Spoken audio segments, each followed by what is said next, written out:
అందరి చూపు ఈ సంక్రాంతి పైనే. చిరంజీవి బాలకృష్ణ సినిమాల్లో ఏది గెలుస్తుంది, ఎవరు సత్తా చాటుతారు, ఎవరెన్ని రికార్డులు బద్దలు పడతారు అనేదే చర్చ. గౌతమిపుత్ర శాతకాన్ని పోస్ట్ ప్రొడక్షన్ కార్యక్రమాలన్నీ పూర్తి చేసుకుని సెన్సార్ కి సిద్ధమైతే ఖైదీ నంబర్ 150 సెన్సార్ కూడా పూర్తయి తొలి కాపీ సిద్ధంగా ఉంది.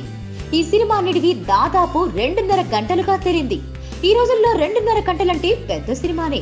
అందులో కొన్ని సన్నివేశాల్ని ట్రిమ్ చేసే అవకాశాలేమైనా ఉన్నాయా అంటూ చరణ్, వినాయక్ సుదీర్ఘంగా ఆలోచిస్తున్నారట.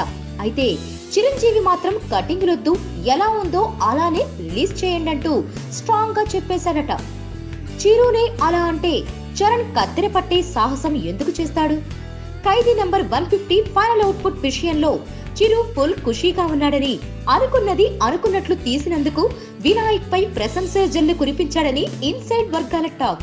మాస్ పల్స్ తెలిసిన వివి వినాయక్ డాన్సులు, పాటలు, మాస్ మసాలా సీన్లపై ప్రత్యేకంగా దృష్టి నిలిపాడని, అవి బాగా క్లిక్ అయ్యాయని, పాటలు, సెట్లు, డాన్సుల విషయంలో చిరు, వినాయకులు తీసుకున్న శ్రద్ధ వల్ల ఈ సినిమా మరింతగా ప్రత్యేకంగా తయారైందని చెబుతున్నారు. ట్రైలర్ కట్ విషయంలో చిరు ప్రత్యేక ఆసక్తి చూపిస్తున్నాడని, ట్రైలర్ తోని హైప్ క్రియేట్ చేయాలని, ఇప్పటి వరకు ఈ సినిమాపై ఉన్న నెగటివ్ ఫీలింగ్ అంతా పోవాలని చిరు భావిస్తున్నాడని తెలుస్తోంది.